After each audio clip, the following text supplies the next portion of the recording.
We've probably all been there. You're sitting in a clinic, you roll up your sleeve, and you watch a nurse draw your blood or hook up an IV.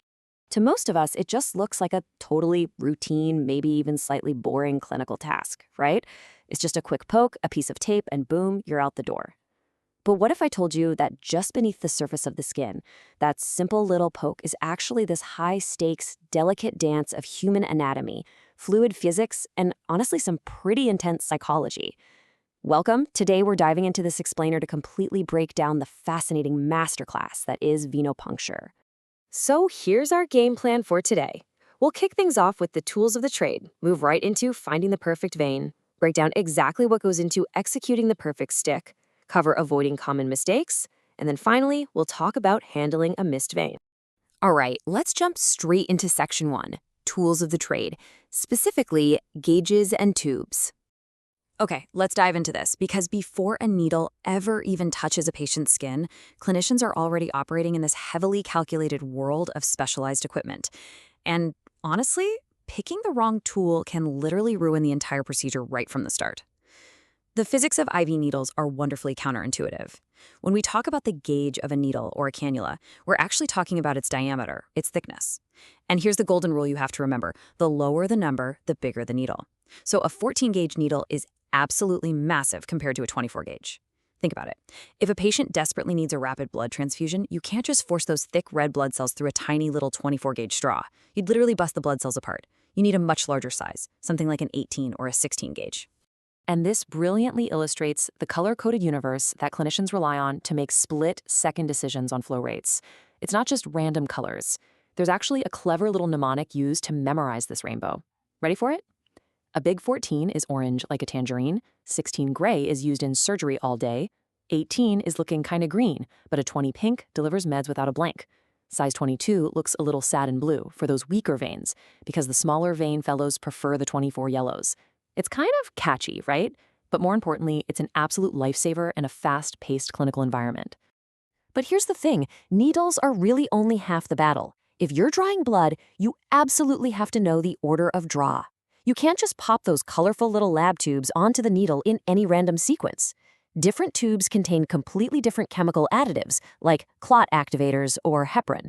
If you draw them in the wrong order, you risk cross-contaminating the samples and completely skewing the patient's lab results. So professionals use another incredible Easter egg mnemonic. Your labs require good labeling, great phlebotomists prevent gaffes, and that guides them perfectly down the line, from yellow all the way to gray.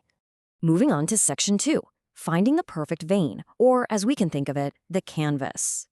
So now we're shifting away from the plastic and metal tools and looking at the ultimate canvas, human anatomy. Choosing exactly which vein to poke is a highly strategic calculation. But have you ever wondered why some veins just seem to magically hide or literally dodge the needle? You'll often hear people use the term rolling veins, but here's a fun fact. Veins aren't actually rolling over on their axis. They're just being pushed to the side. And this happens a lot, especially in older adults, because as we age, our skin and that surrounding tissue lose a lot of their elasticity. That leaves the vein without its natural tight support structure.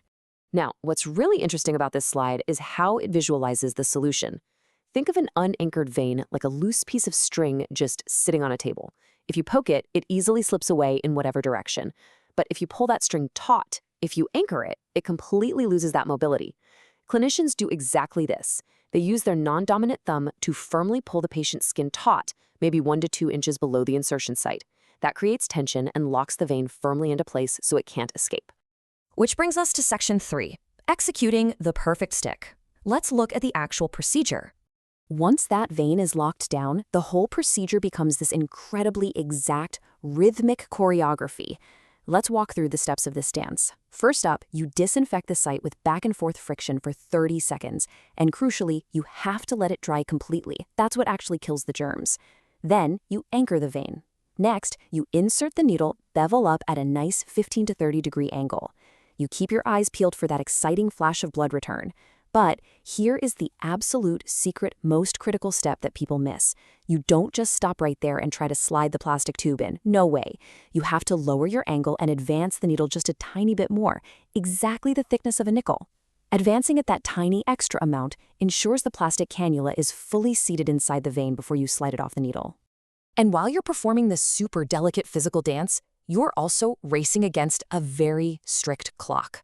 A tourniquet is a fantastic tool to plump up a vein, right? But 60 seconds is the absolute maximum limit you can leave it on a patient's arm while searching. If you leave it tied on past that 1-minute mark, you cause something called hemoconcentration. The blood pools, the actual chemistry of the blood changes, and you completely ruin the accuracy of the lab results you were just trying so hard to collect. All right, section 4, avoiding common mistakes. Time for a little clinical troubleshooting. I want you to step right into the shoes of a clinician for a second. The pressure is on, the patient is staring right at you, and you need to figure out exactly what just went wrong. You get the flash, you start to advance the needle, and suddenly, total failure. The site puffs up. So why did the vein just blow? So the crucial point is really just understanding the physics here. Think of a human vein exactly like a water balloon.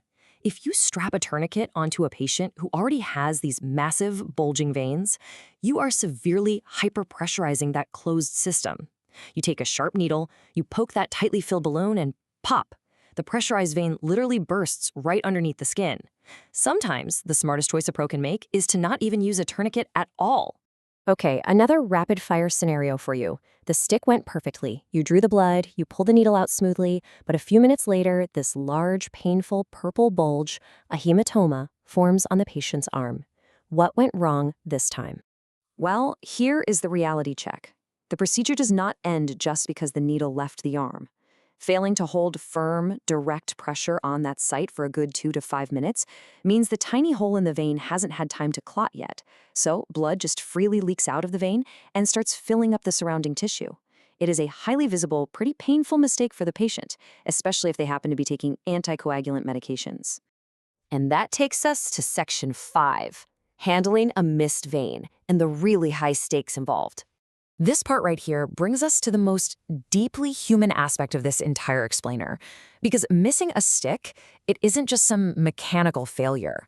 It carries an immense psychological weight for both the vulnerable patient in the bed and the practitioner holding the needle. Imagine walking into a hospital room as a relatively new nurse.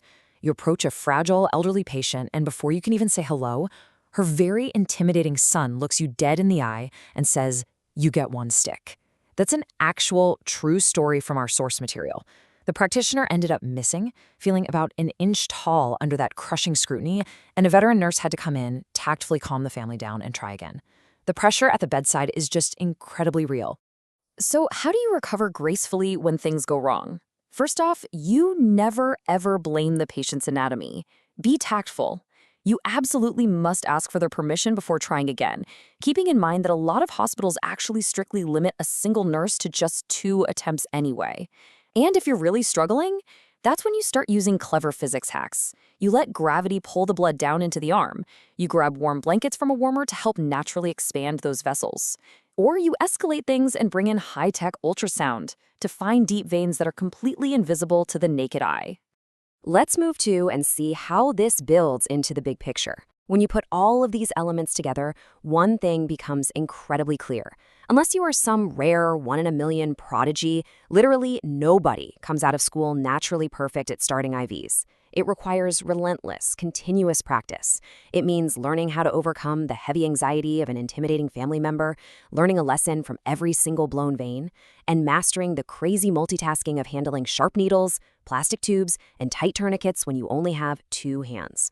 So I'll leave you with this thought to chew on.